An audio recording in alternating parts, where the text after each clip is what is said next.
uh, special module on the travels of Abu Talib. Now, we will, of course, uh, look at this fascinating text written by Abu Talib, its translations, its reception, and its circulation across the early half of the 19th century.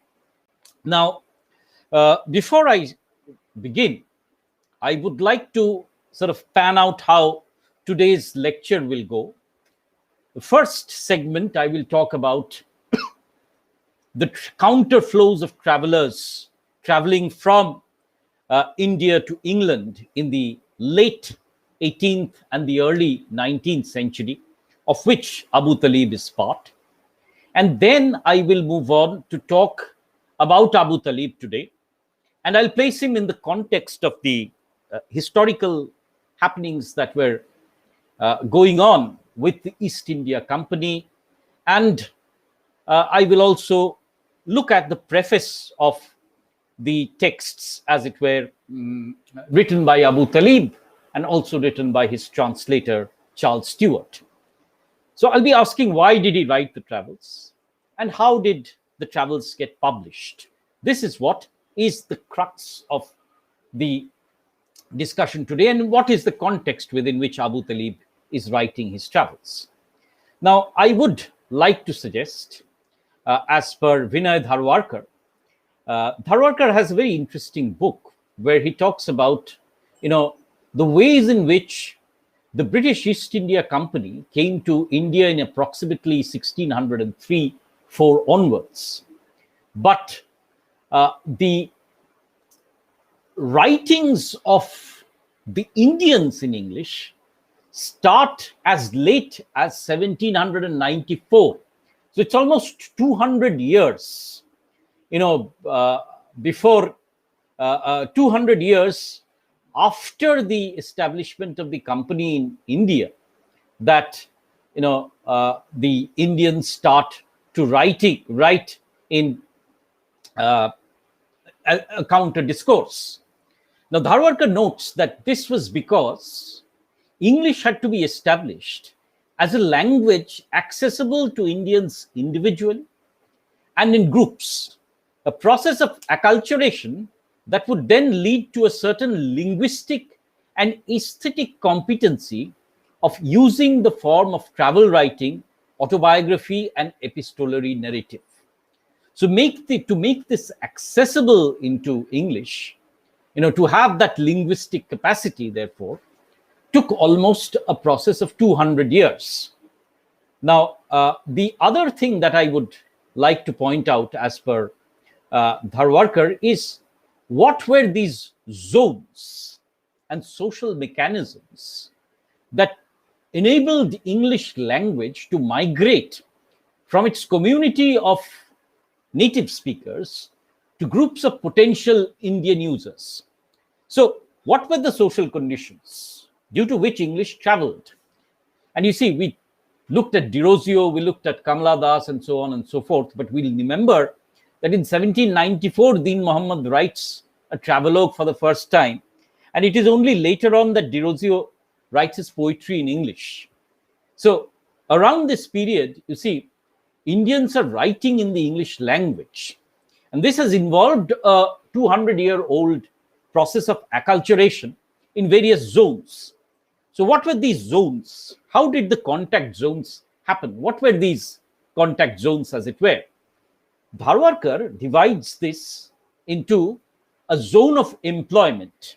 Indians were employed as soldiers, middlemen, record keepers, dubhashis, civilians. So first zone of employment. Second zone is the zone of marriage and family. So very often, Englishmen actually married Indian women, and this is where you see the Anglo-Indian community generating. So marriage and family. Also, very importantly, a lot of Indian women were acting as ayahs for the British families, And these ayahs were often taken by the British to England. And this is a history which is very fascinatingly explored, if you wish to pursue it, by Rosinka Visram, who talks about these ayahs, these dubashis, these lashkars, and I'll come to the lashkars in a little while, zones of religious conversion. So, people who were converted into Christianity had to sort of learn the language and the Bible, and the zone of friendship and social relations, within which probably, Abu Talib, Din Muhammad would fall. They were both within the zone of employment, employed by the East India Company, as well as they became gradually friendly with the Britishers. There's one other, zone of employment, which involved the lashkars who worked in the ships. Lashkar is the word that you use in Bengali. And therefore, these are the four zones, though: employment, zone of marriage and family, zone of religious conversion, and the zone of friendship and social relations. Now, I'd also like to point out that the first travelers to Britain were almost always Muslims. Now, this had something to do with Hindu society, which obviously saw the Kala Pani as something which would create, enormous social falling and fall into disgrace. And therefore, Hindus rarely ventured out. So by the end of the 18th century and the early 19th century, it was only, Muslims who were traveling to the West. So the counterflow to colonialism, that's a term which I'm borrowing from Michael Fisher's book. Incidentally, another very interesting book which you can look at. Michael Fisher calls this the counterflows to colonialism. Right. Now, what were these counterflows and why were they happening? Now, you will also realize that by the 1730s, the Charter Act meant that a large amount of administration actually passed on from Mughal hands into the company's hands. And once the province of Bengal was handed over for collection of, revenue, then the East India Company suddenly found itself from the status of a trader, warrior to merchant, to the status of an administrator. And therefore, it required a lot of, both manpower from Britain, as well as, it employed manpower locally. Now, you'll also have to understand that the dominant language of that period, administrative language of the period, was still Persian. And therefore, the British had to learn Persian to, continue with the official work. This would change once you have Macaulay and the first half of the 19th century, when the language of administration became English. But so far, the language of officialese, document keeping, was still Persian. And therefore, the British actually, established at Oxford the Haileybury College, where, the Britishers, administrators were taught Persian so that they could conduct the affairs of the East India Company.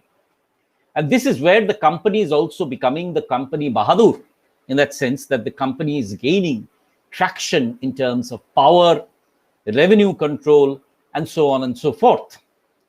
Now, because Persian was largely written and communicated by the munshis, therefore a large number of Muslim munshis were put in the employ of the East India Company. You will remember that Raja Ram Mohan Roy was entirely skilled in Persian. This was because Raja Ram Mohan Roy acted as a munshi for quite a significant amount of time.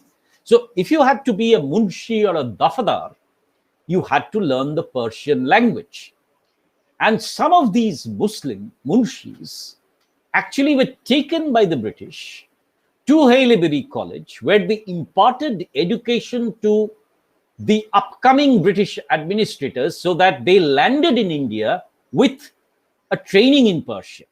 So you understand, language and administration became a way through which some Indians were traveling to England. Now, the first of this, of course, and let me give you a few names, and some of the Indians were also working under, these munshis were also working under the Nawabs. Now, the Nawabs, and you will remember that the Mughal empire by now was breaking up into its constituent parts, and they were independent Mughal powers. So you had Awadh, you had Lucknow, for example, you had Surat, for example. All these parts of northern and western India were under the Muslim rulers, but they were, regional satraps, as it were. And they, in turn, employed their own munshis who could interact with the British East India Company, who was collecting revenue from there. And Abu Talib's career is part and parcel of this, these munshis, as it were. Now, the first of the munshis who actually traveled to Britain was a man called Mirza Itsimiauddin, who travels in 1766, Itsimiauddin, as the emissary of the Mughal Emperor Shah Alam to petition George III over disagreements on taxes and revenues between the Nawab and the East India Company. So 1766, for the first time, learned Persian munshi comes to England for the first time and writes a Safarnama. Now, the Safarnama was the tradition of the Muslim travel narrative, and it was closely associated with the idea of the wonders of Vilayat, right? So it was marked by a sense of wonder and awe. But, Itsimiauddin actually could not meet the king because Lord Clive of the Polashi fame, he actually delivered his letter on his behalf to the king. But Itsimiauddin actually traveled across England and created quite a sensation, because here was an exotic Indian nobleman traveling the length and breadth of London. And so people crowded to see him, because the Europeans had only seen Lascars who were uneducated. For the first time, they saw a robed nobleman, much in the romantic, exotic concept of the Mughal sort of nobility. And therefore, Itsimiauddin writes that he became both gazer and gazed. And Itsimiauddin actually moved around in polite society. He sort of interacted with many of the nobility. And in his travelogue, he sort of described the English society and the technology, but he also criticized them. And this is going to be a running thread, that the ladies were moving frequently out in society, had no modesty. So he was antagonistic to the female freedom that was circulated in England at that point of time. And he also saw the English people as largely godless, because they went to church only on Sunday, and they did not, were not very devoutly religious. One of the monuments that Itsimiauddin saw was St. Paul's Cathedral, and he talked exclusively also about the advancement made by the English. Now, this, interestingly, was the first Safarnama written in Persian by Itsimiauddin. Remember, this is not in English. Now, 1772 saw Munshi Ismail under the patronage of Claude Russell of East India Company, travel to England. So 1766, 1772, quickly two people traveled. Now, he was so overwhelmed by the London architecture that he wrote that he would probably lose his way. Another Munshi, Muhammad Said, who was also a teacher, instructor to these colonial officials, advertised his skills in Persian and Arabic languages in a London newspaper of 1777. So by the 1770s, we already have three people who have traveled. Now, the East India Company thereafter opened a company college in Haileybury, and a number of Munshis were brought from India, of which we can find Mirza Khalil, another example.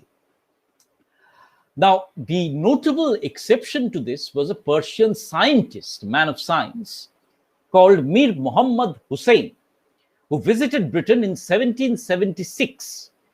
So he looked at anatomy and astronomy. Interestingly, Abu Taleb will also look at anatomy lessons and classes, and he will discuss them. So advancements in medicine and astronomy became Mir Muhammad Hussain's, point of curiosity. And he thought that this science of geometry, astronomy, was making advancements for England and therefore leading to its growth and development. So we also now have an educated Muslim traveling to the British Isles. Now, interestingly, the next traveler to travel to England was a man called Deen Muhammad. Now, Deen Muhammad, interestingly, born in 1759, joined the East India Company as a soldier, and he latched on to his patron called Godfrey Baker and traveled with him to Ireland and Cork. Now, at Ireland, he eloped with a woman called John Daly and started a bath and a coffee house. So he became known as the shampooing surgeon. And, the Englishmen actually went to Bath to bathe, the hot water springs. And Deen Muhammad actually became the shampooing surgeon to the king. And he later on opened a coffee house in London called the Hindustani Coffee House, where he sort of advertised he was offering Chilim tobacco. So Deen Muhammad in 1794 writes his travelogues in India and the West. This is the first example of a travelogue written in English, right? The difference with all the other prior travelogues is that Deen Muhammad is writing this in English. And we'll just discuss Deen Muhammad's travelogue a little later on also. But Abu Talib, he visits England under very dire circumstances. He's almost suicidal, he's broke. Who Abu Talib was, I'll come to in a moment. But he visits England while he's broke almost, and he's taken by Charles Stuart and provided for by him. And he also travels in 1799 via Ireland to London. Now, at London, Abu Talib suddenly finds himself at the center of attention. He's known as a Persian prince. People flock to see him, offer him money and gifts, and he lives the life of an Oriental prince there for almost 2 years. Now, he returns to India and publishes his travelogue in Persian in 1803. Note these dates.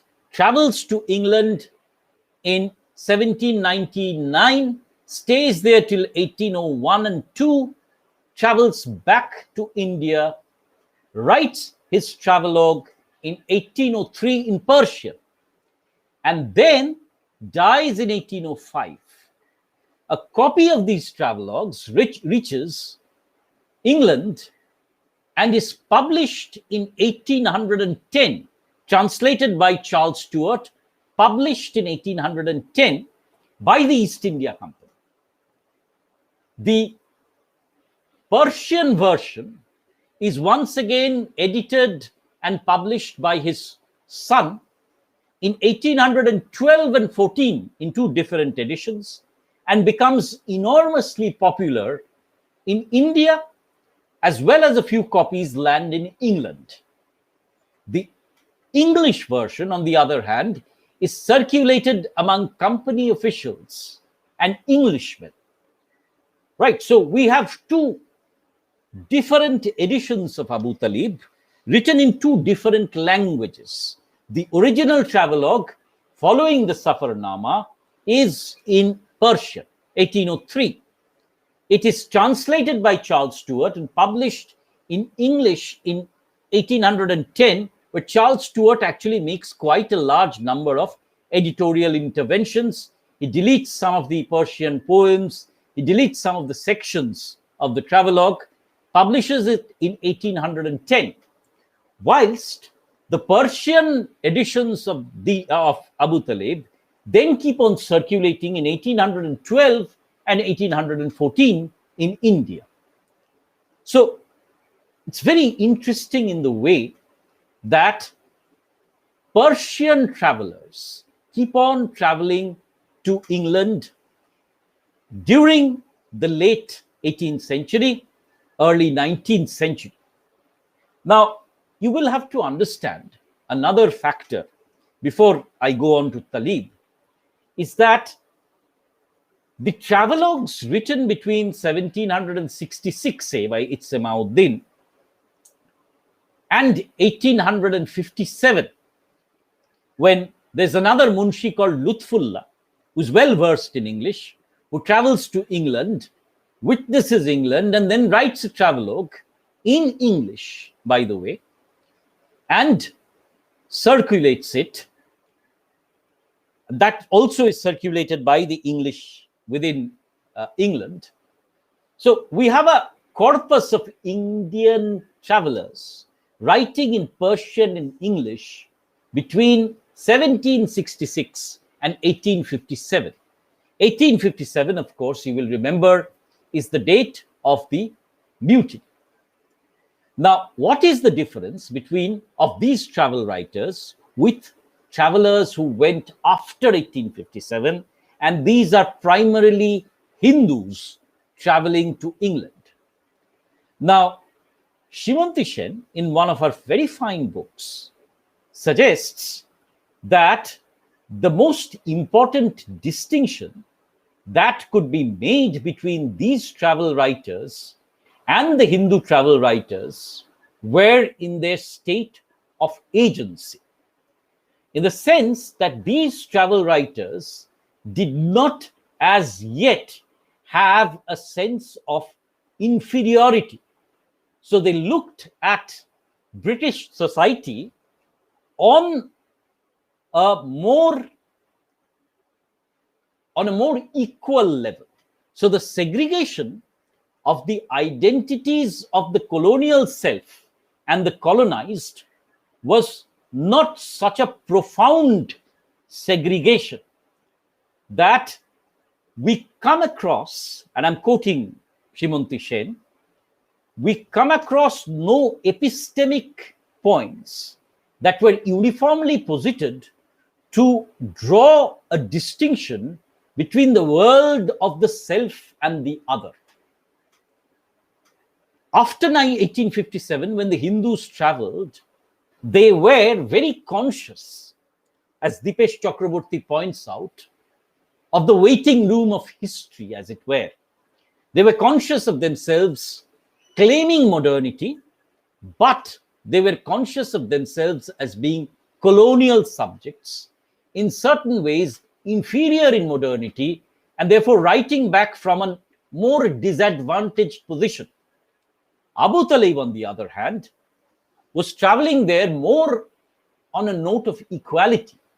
And therefore, he was offering a more sustained and an overall critique of British civilization from a point of greater equality.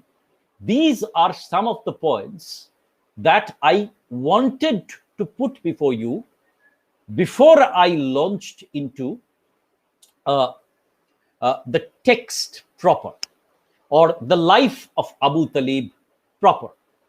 Now, it will also be right now probably better for me to somewhere, I guess, project the text a little bit, the text that I have already circulated to you.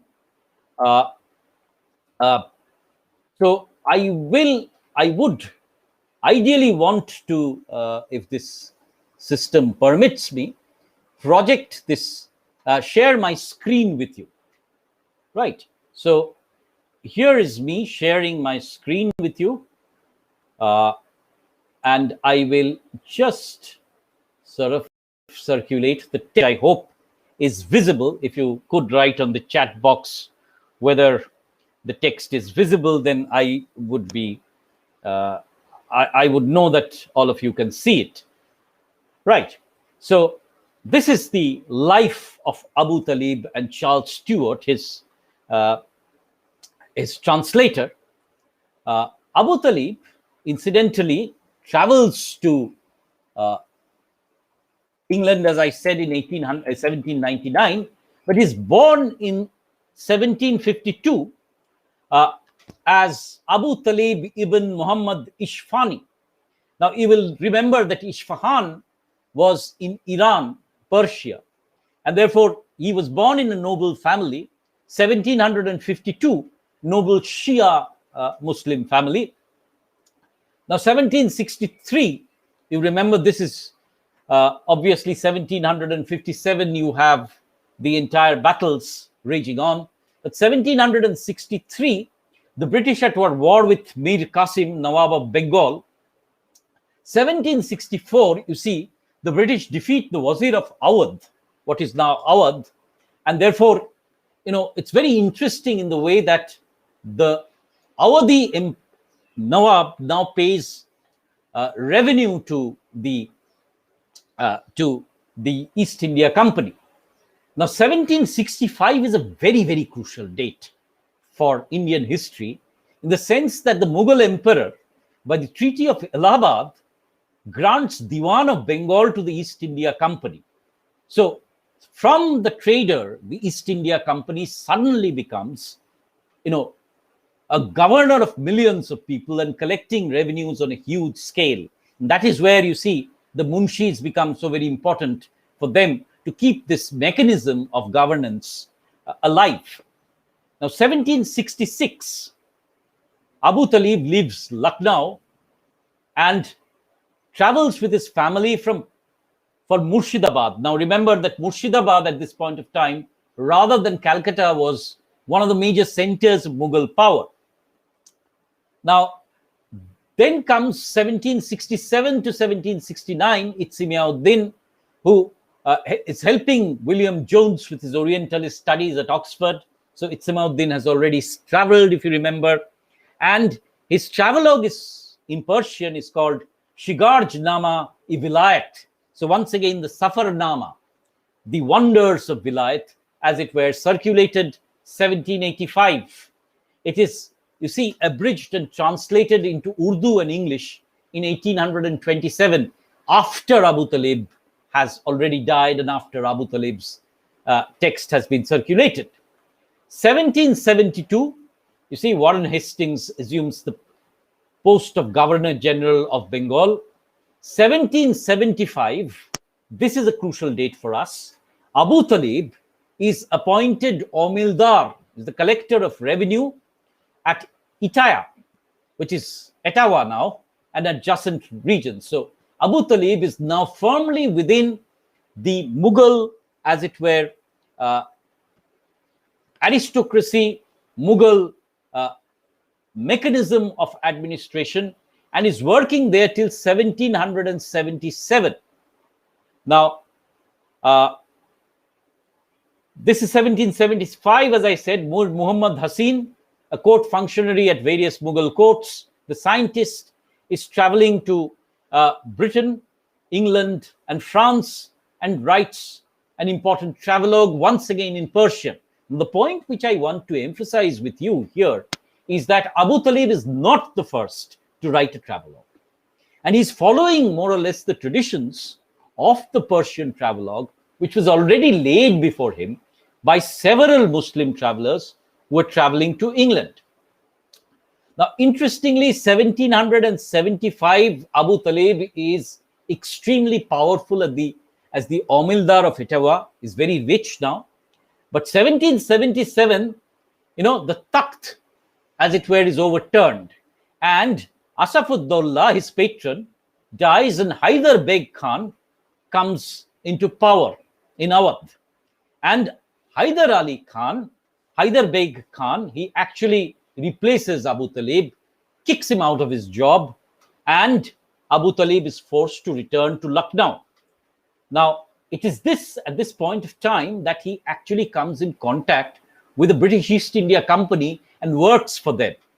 And he acts for the next 3.5 years as an assistant to Colonel Alexander Hannay, collecting revenues in and around Gorakhpur on behalf of the East India Company. So already we see that Abu Talib has passed from being an employee of the Nawab to being an employee of the East India Company.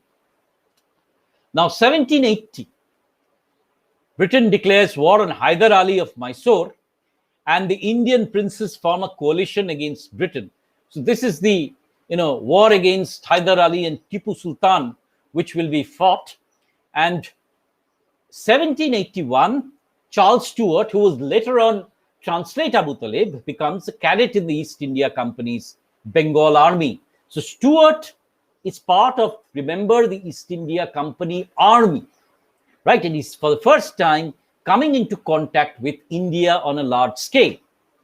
Now, 1782, Abu Talib becomes tangled in court intrigues, and he is caught in this conflict between the resident East India Company administrator Nathaniel Middleton and Hyder Beg Khan, and Abu Talib takes the side of Middleton, and when Middleton retires, Beg Khan actually throws Abu Talib out of the civil service, and Abu Talib is forced to go out of Awadh. Now, 1784, of course, in the background, the Asiatic Society has been founded, and this is the center of the Orientalist discourse, if you remember.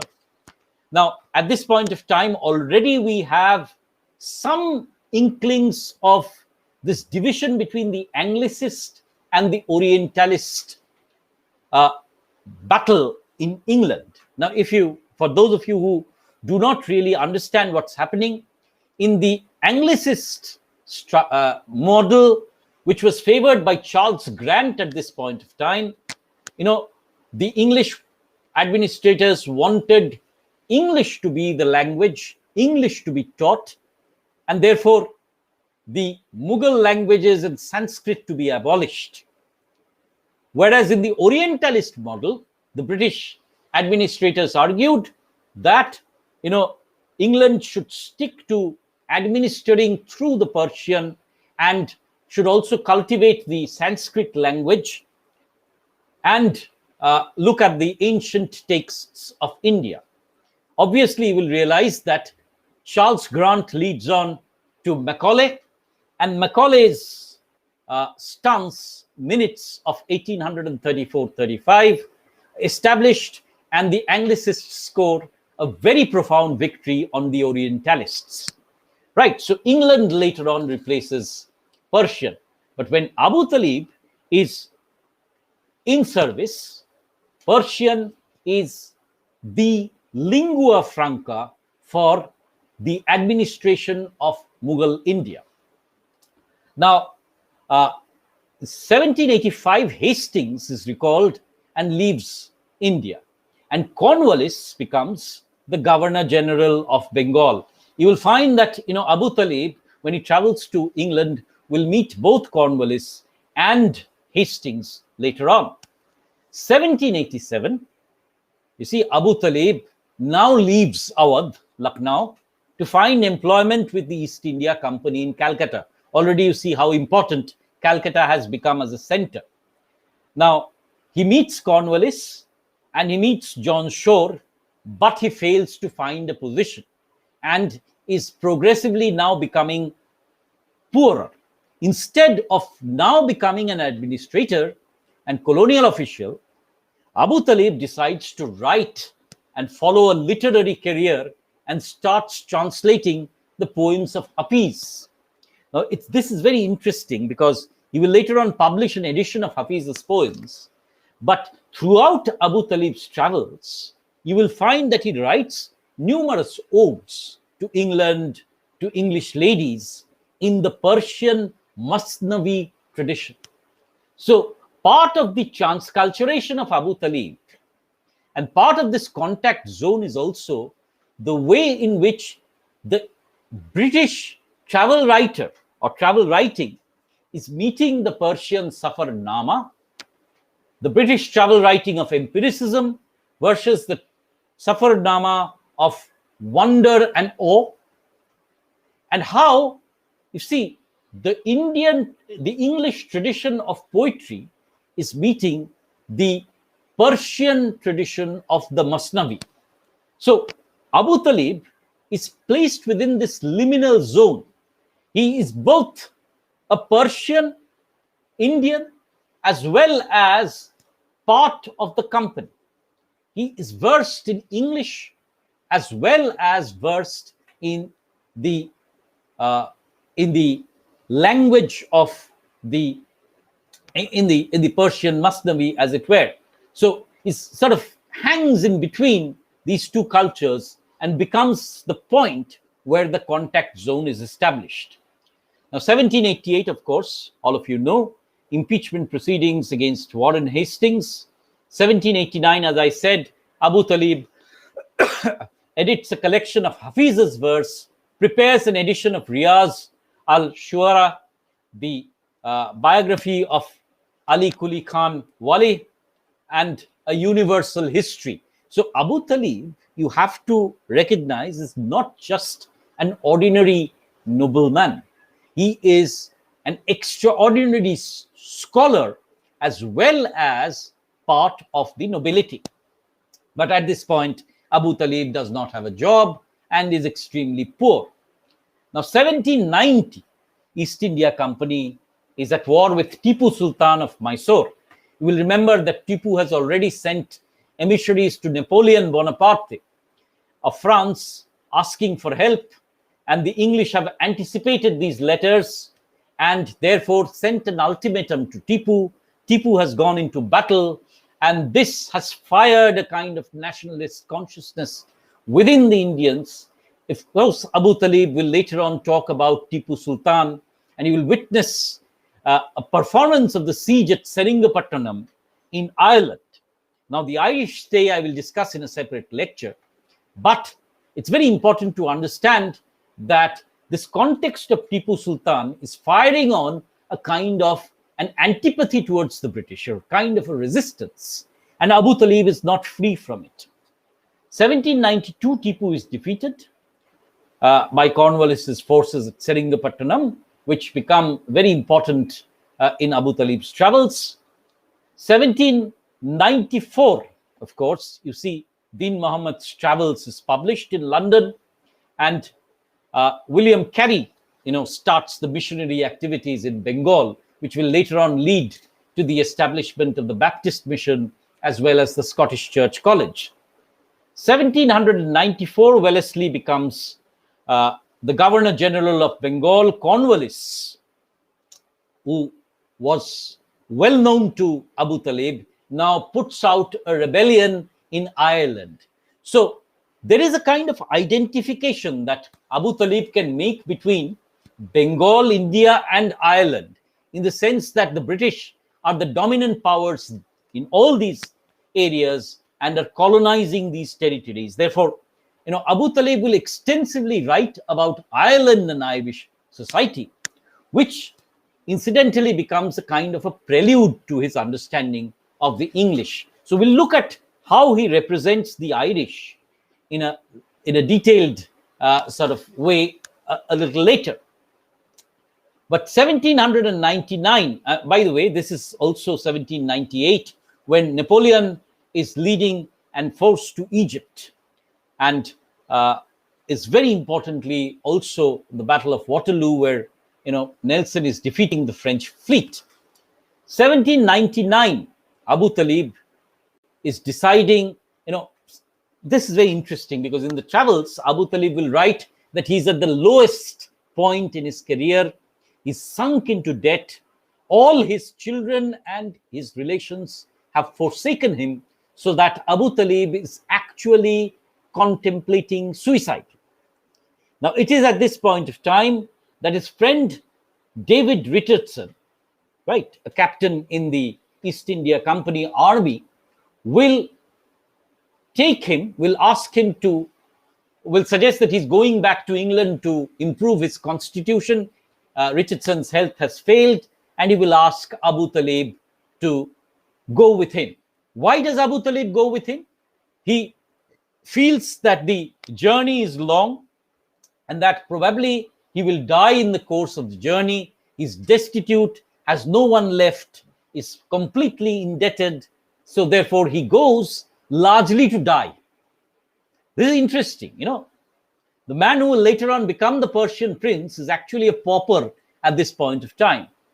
And this journey becomes the journey on which he will write his travelogue, which is titled in Persian as Masir-i Talibi. Masir-i Talibi.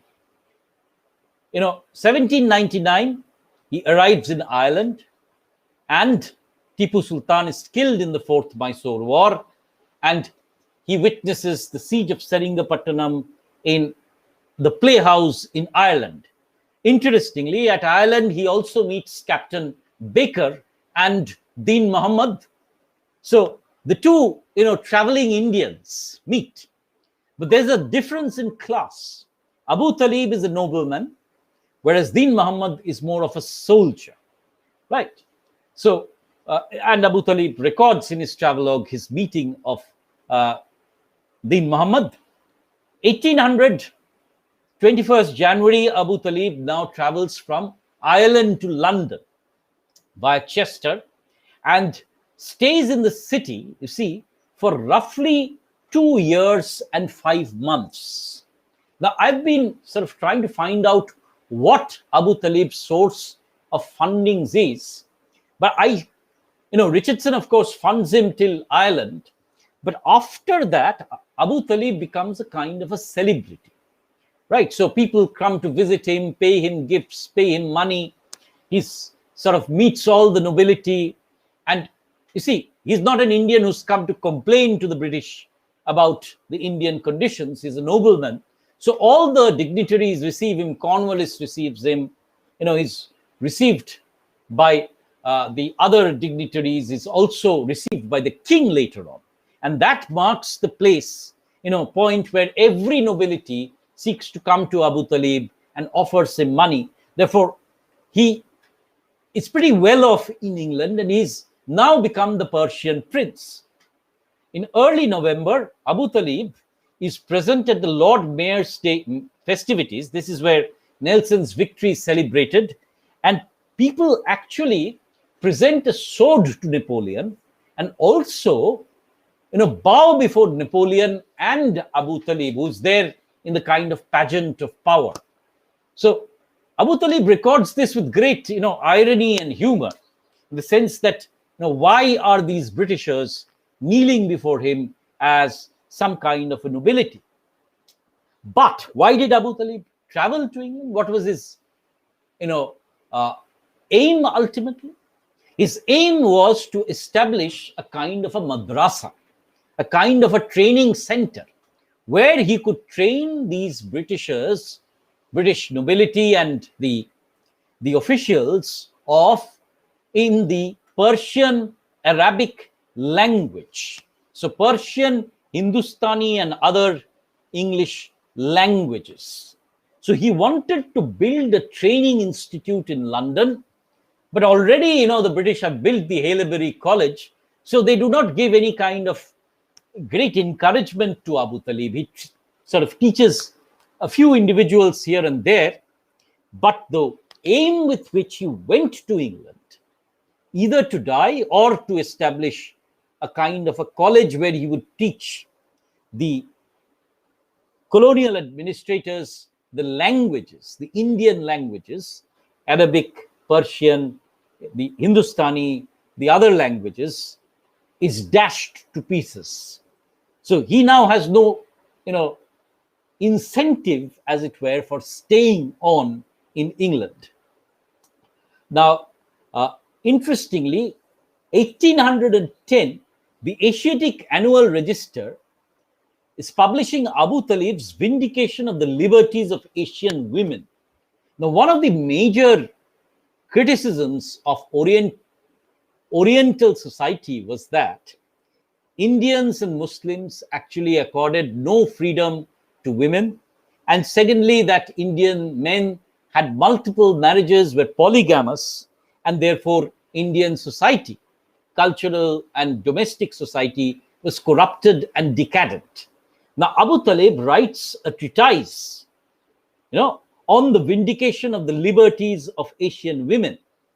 And the register now maintains, this is important, that Abu Talib has now acquired a significant knowledge of English to read it to his satisfaction and make him understood in conversation. So Abu Talib has now mastered, after having stayed in England for 2 years almost, he's now mastered the language and is in frequent and close conversation with the British. Right.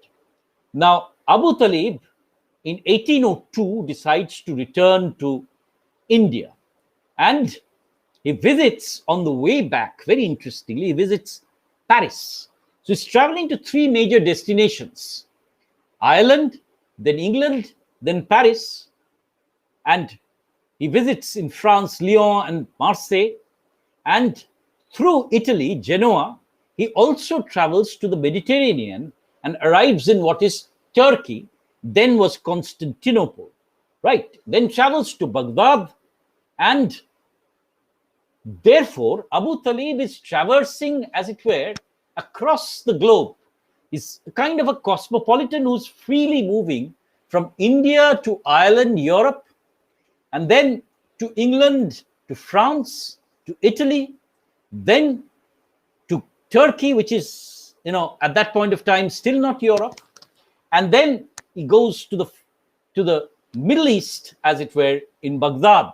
So he's traveling across Christian lands, he's traveling across Muslim lands as well.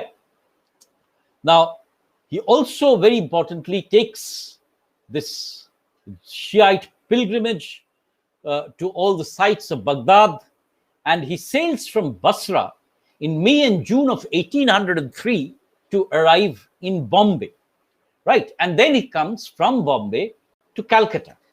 And it is in Calcutta that he sort of composes from his diaries, notes, and letters the Masir-e-Talibi, the travelogue that we read today in Persia. Now, 1805, Abu Talib dies in Calcutta, right? So 1803 he comes back. 1805 he does not live very long. He dies in Calcutta. And 1806, Charles Stuart, who was a soldier and then a kind of a sort of educator, returns to England. Now, 1807 to 8, a translation of Masir-e-Talibi is serialized in the supplement to the Calcutta Gazette. Now, Charles Stuart then becomes the professor of Arabic, Persian, and Hindustani at the East India College at Haileybury.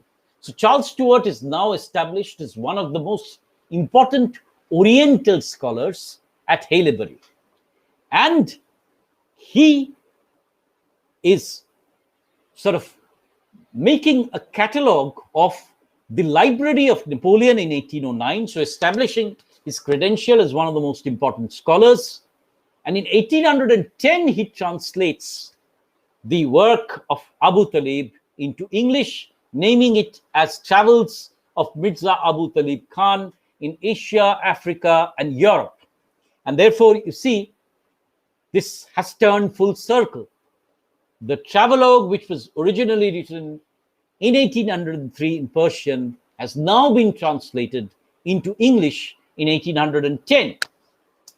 Now, 1812, Abu Talib's sons, as I said, publish another abridged edition of Abu Talib's travelogue, Masiri Talabi, in Persian in 1812. This goes into further editions in 1827 and 1836. So you see, why I've taken Abu Talib is that Abu Talib remains one of the most powerful and well-quoted people who is offering this counter vision to European perspectives of India most powerfully and circulated most widely in the early half of the 19th century. Now, 1814, a second edition of the Travels is published by Longman in London. So you can see that the English edition has also become very popular. Charles Stuart, 1827, leaves his post as the East India Company, Haileybury College, Haileybury. This is also the time when the Anglicists are winning over the Orientalists. 1835, Macaulay's Minutes, decisive intervention. Education in Persian and in the Indian languages of India is discouraged. English becomes the mode of the operational language of administration. 1837, Charles Stuart dies at Bath. Right, so it's a checkered career that Abu Talib has.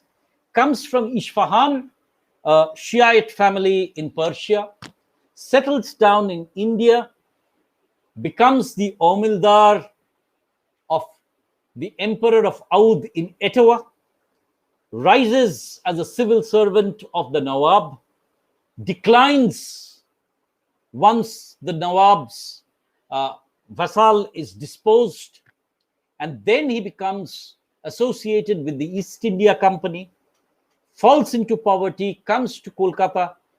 At Calcutta, he publishes several learned editions, establishing himself as a scholar and a nobleman, falls into debt once again as the East India Company fails to give him any position, contemplates committing suicide, and travels to England, 1799, with Richardson, with the idea that the long journey will kill him off, and if he can survive in England, he will establish a kind of a madrasa to teach the Indian languages.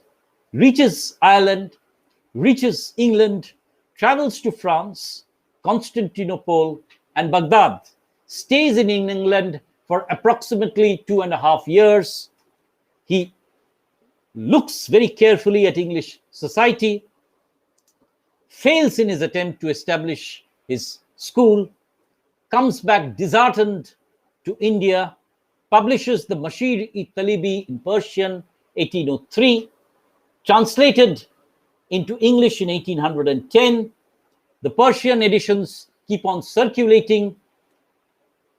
The English other edition comes out in 1814, keeps on circulating. So Abu Talib becomes one of the most well-known travelers, with an account of his travels both in Persian and English.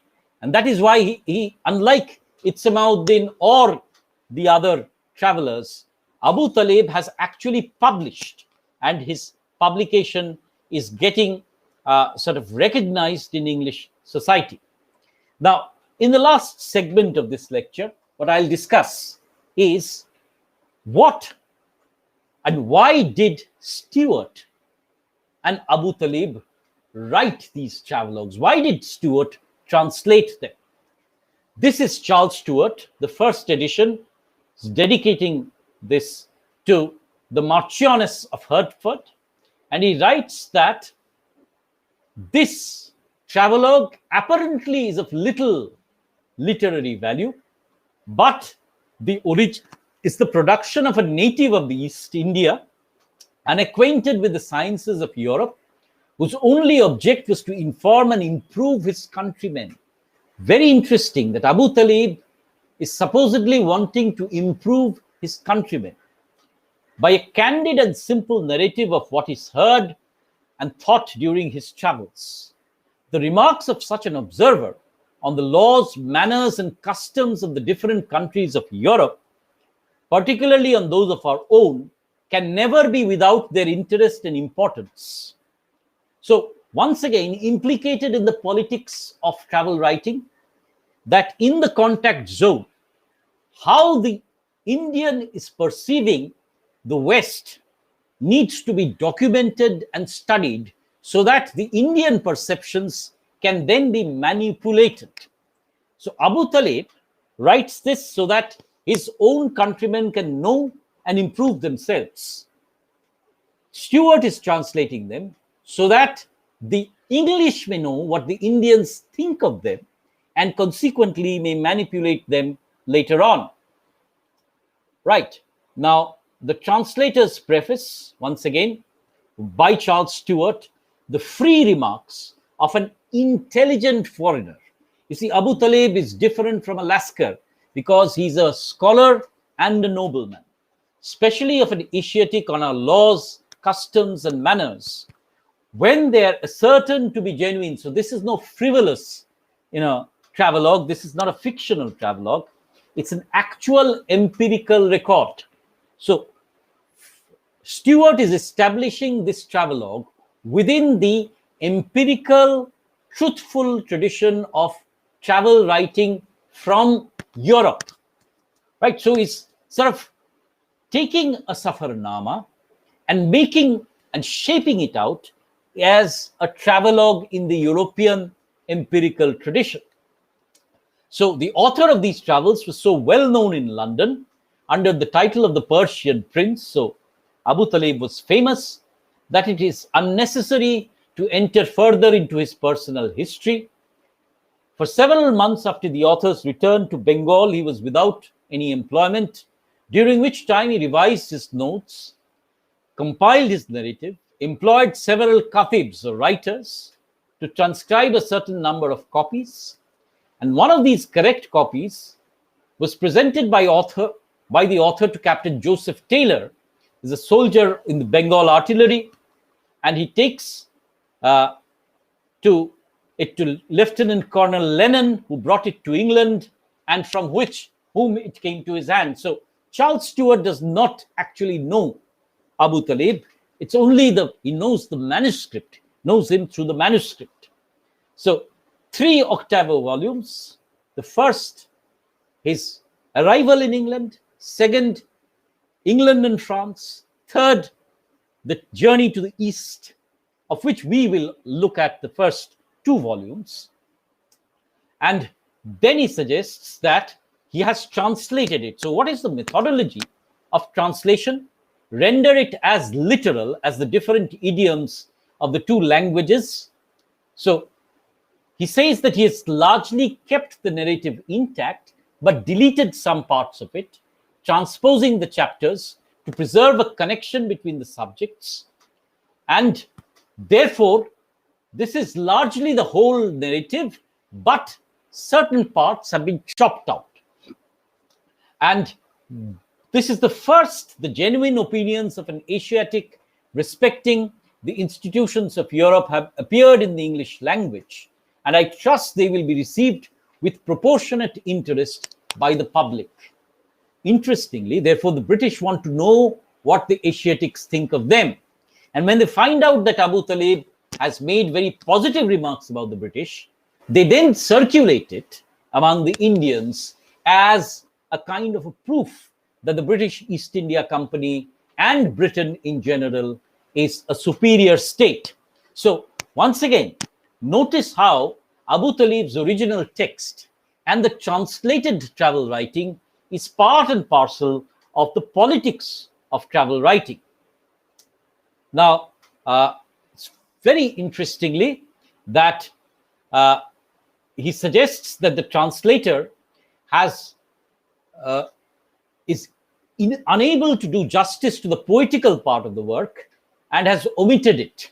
So many of Abu Talib's Masnavis written in Persian, which are actually about London and which talk about this contact zone and this hybridity, this transculturation, have been omitted from the English text, right? But there are still a few poems which we shall take a look at. Now, what does Abu Talib have to say? Why does he write the travels? He says that, he first, thanks God and Allah, which is part and parcel of the Safarnama tradition once again. And then he says, the son of Muhammad of Isfahan begs leave to inform the curious, owing to several adverse circumstances, compelled to undertake many tedious journeys, and behold various wonders. You see, the Safarnama talked about the strangeness of the land, right? The strangeness of the land he went to. For example, the anatomy lesson for Abu Talib was something which he never could even imagine. Abu Talib spends an entire enormous episode on the fact that the lakes in Ireland had sort of frozen and people were skating over there. Just imagine somebody from, somebody from Kabul or Isfahan in Persia is for the first time looking at snow, looking at an ice being frozen and people, skating on that ice. That becomes the source of wonder. So the travel writing is part of this tradition of wonder and curiosity. And that is what the Safarnama was about. Instead, what Stuart places it is in the empirical tradition of the travelogue of recording the data of England. Then Abu Talib writes that if he were to write all the circumstances, to describe the curiosities and wonders, and the manners and customs of various notions, it would afford a gratifying banquet to his countrymen. So it could be consumed. So he's writing with the mass market in his mind. And then he suggests that the customs, inventions, sciences, and ordinances of Europe, the good effects of which are apparent in these countries, might with great advantage be imitated by the Mohammedans. So he's acknowledging that England has made progress in many aspects, especially in terms of technology. And he sees that if the Mohammedans, the Muslims, can adapt these technologies, then it becomes useful for them to progress as well. So Abu Talib, in a certain sense, is not closing his perspective on European society. He's not insulated. He's suggesting that Muslims should interact, should borrow certain traditions, and transform their own societies. So is in a way claiming enlightenment for the Muslims through the travelogue, and seeing the travelogue as a kind of a vehicle through which the reportage of these can be brought back and circulated among the Mohammedans. He's not yet talking about the Hindus as such, and I don't think Abu Talib really thought about circulation amongst Hindus, primarily because he was writing in the Persian languages. So he commenced a journal in which he inserted every event, committed to writing the reflections, and he's abridged the notes and named it Musher Talebi fi Bulad Afrenji, the travels of Abu Talib in the regions of Europe. And he says that when I reflect upon the indolent dispositions of my countrymen and many erroneous customs which exist in all Mohammedan countries, I am fearful that my exertions will be thrown away. Now, is Abu Talib then falling into the trap of the Orientalist discourse? Is he also looking at Mohammedan society, Muslim society, Indian society as indolent and unscientific, regressive, right? So there is always an anxiety within Abu Talib. On the one hand, a critique of his own society, as well as a critique of European society. So he's springing to the defense of his country and his culture in certain ways, and he's also acknowledging the deficiencies of that culture in another way. And these zones can be very easily identified in terms of religion, marriage, sexuality. Abu Talib will castigate the European. In terms of technology, in terms of innovation, in terms of effort, Abu Talib will praise the European. So we'll go to these chapters, which will form the crux of our discussion later on.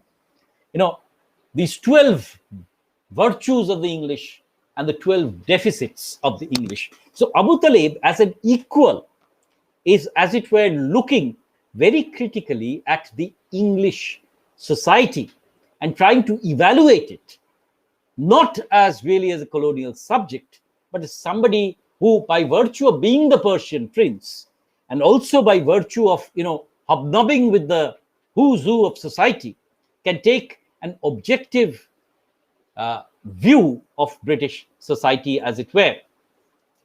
The great and the rich, intoxicated with pride and luxury, consider universal science as comprehended in the circle of their own scanty acquirements, and the poor people do not want discoveries at all. I therefore despair of their reaping any fruits from my labor. So Abu Talib is very self-conscious. He says, this is not a work which is to be read only for awe and curiosity. It is also something from which you can glean benefits. He's very anxious because he doesn't see his countrymen as really mature enough to take back anything from this. It may consequently be concluded they will find no pleasure in reading a work. So already he's sort of suggesting that this work might bomb at the box office. It might not be popular at all, but he's writing this so that his people may improve themselves. I am, however, sensible, he says, that my work in many respects is deficient. I have also to regret that my poverty, my want of rich patrons have prevented my having drawings and plans made of the various machines lately invented. But, he says, we are not to abandon the whole because we cannot obtain the whole. So he says, I had brought back drawings of the instrument. So Abu Talib was a very meticulous record keeper also. He kept the drawings of the anatomy lessons, the kind of spinning mills that he saw, the technology that he saw, but he cannot print them because he does not have money to do so. But he's nevertheless setting this down as a record.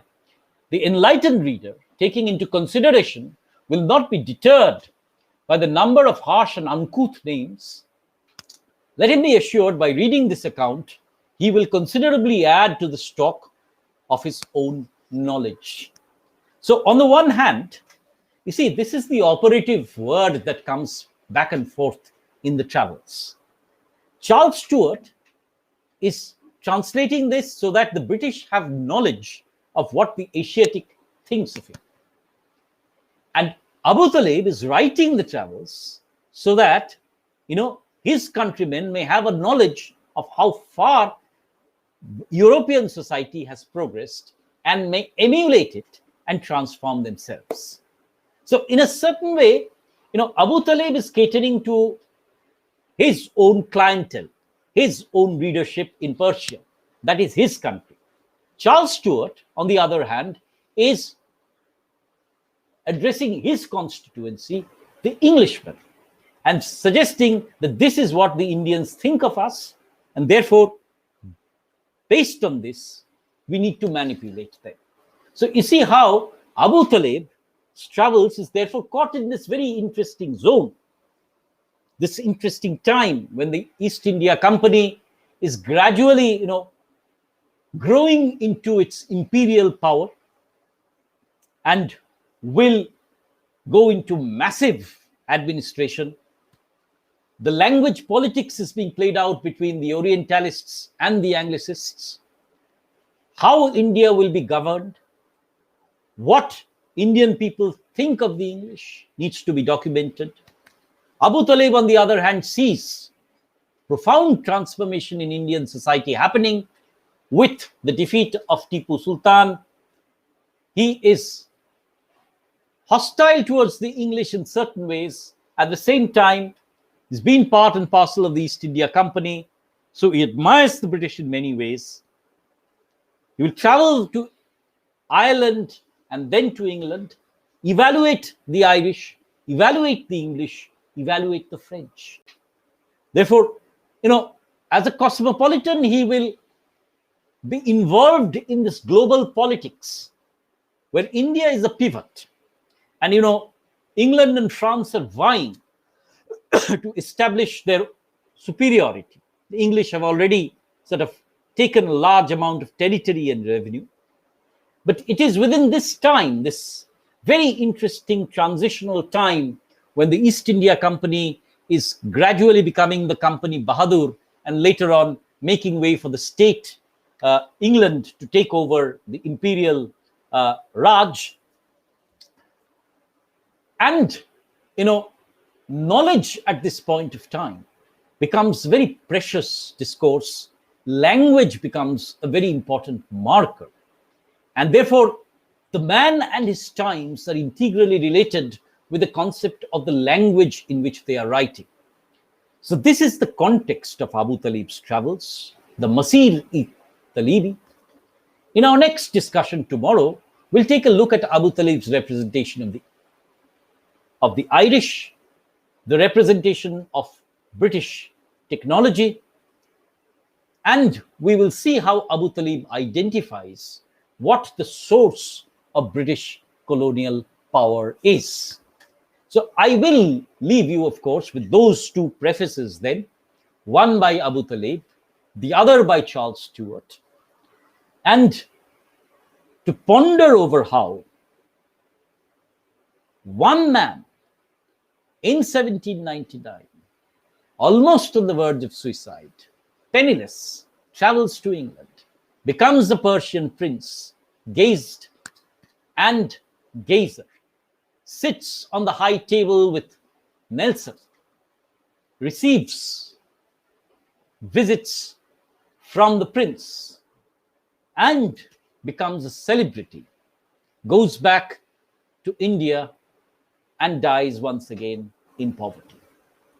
And the travels in the meanwhile from 1803 to 1814 becomes a source of contestation in this production of knowledge in an age of empire. Right. It is with that, therefore, that I think, I can bring this particular discussion to a close, at least my part of speaking in it. I see I've spoken a humongous amount, and I'd like to take your questions. Well, of course, this is about visibility.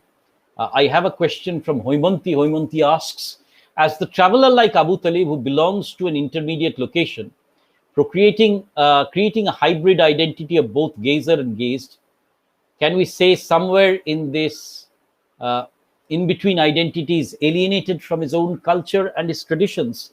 I wouldn't say, Hoimanti, because he's very conscious about his own identity, as it were. In that sense, Abu Taleb is extremely conscious of the fact that he is, sorry, I was trying to fix my power cord. Excuse my sort of being, sorry.